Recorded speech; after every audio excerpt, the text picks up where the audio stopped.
Facts. Michael Jackson is still the king of pop. The link for this video will be in the description. Now, facts. That's what we're going to talk about. They are removing Michael Jackson's items from the Children's Museum in Indianapolis, Indiana. Indiana is the state Michael Jackson and the Jacksons are from, Gary to be exact. Now, they removed 3 Michael Jackson artifacts from exhibits following the allegations made against him in the documentary on HBO, Leaving Neverland. The documentary features detailed allegations from 2 men who claim Michael Jackson sexually abused them when they were children.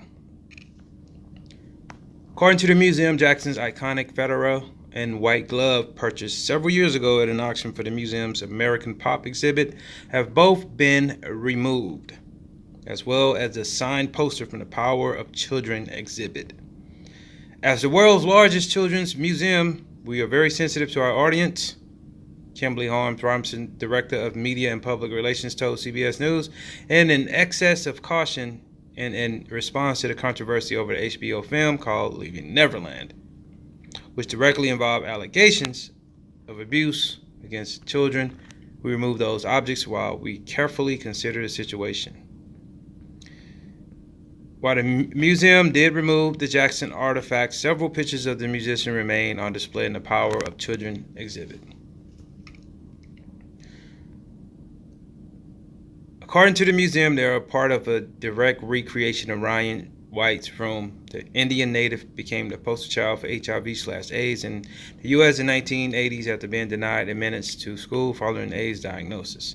Ryan's family found Michael Jackson's kindness to them to be an important part of Ryan's story, and the pictures of Michael displayed in the exhibit will always be an integral part of Ryan White's story. The poster was removed because it was not part of the original recreation of Ryan's room. And here we could say, it's very hard to say goodbye. Now, facts. Michael Jackson was alive, people. Alive and well when these 2 men, I know Wade Robinson is one of them, were still living also. And they didn't go to the length that they went to with this Leaving Neverland, which in my eyes means they're just after this man's money. You had all the time in the world while this man was walking this earth to just keep pondering him about this. And when they were talking about Michael Jackson molesting kids, it was people who didn't, they stopped saying it and came out and said, we lied. Like the one boy, his whole family came out and said they lied. There was no proof that Michael Jackson molested any kids. Nobody has no proof.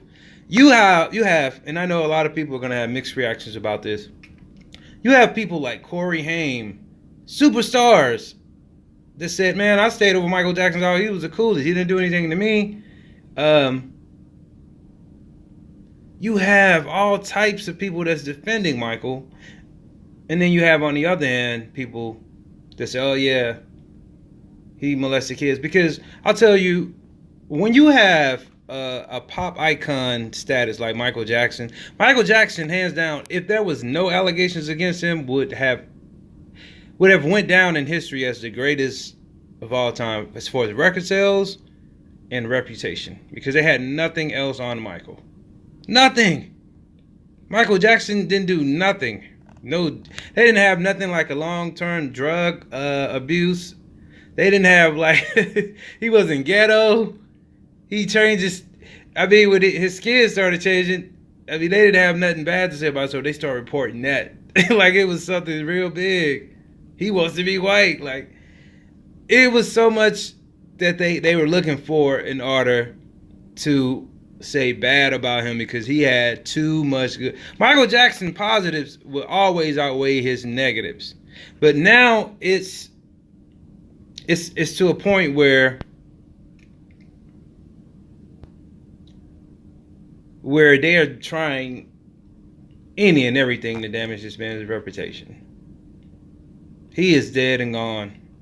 Years and years after now when they take away the glove from, this is iconic what the glove represented to him out of the children's museum. Like Michael Jackson, now people don't want to tell their kids about him. This is deep, people. And I think this is way deeper than what people looking at is involving money, of course. I think this has a lot to do with his Illuminati status. And you can say what you want about it. You better believe once you're gone and they're done using you, see, that music industry, man, is satanic. They're trying to erase this man's his legacy, the greatest to ever do it in music, period. Think about that. When he was living, man, you would have to be in the 80s, in the early 90s to see Michael Jackson on top of the world. People that could really relate to that know what I mean. And now to see how they accusing this man of so much stuff, and I cannot see, this is my personal opinion, Michael Jackson wanting to have sex with a little boy when he could have any woman in the world he wanted. Even if he was gay, he could have had any man he was worth at one time $1 billion in like the 80s. He could have bought anybody he wanted instead of just raping somebody. It's like common sense. He could have did it behind closed doors. Why would he want to do it that way? Now, not to justify, but to speak facts, Michael Jackson didn't have a childhood growing up. He built Neverland as a way to recreate a lot of things he didn't experience, because he became a star. Like at 8, 9, 10 years old, he was a star. He was singing. So he didn't have a normal childhood. So he just wanted to recreate that and live out his childhood dreams, which would be like a kid, have kid friends, and relate to them. Neverland was just a recreation of the stuff he didn't have, like the monkey and all of that.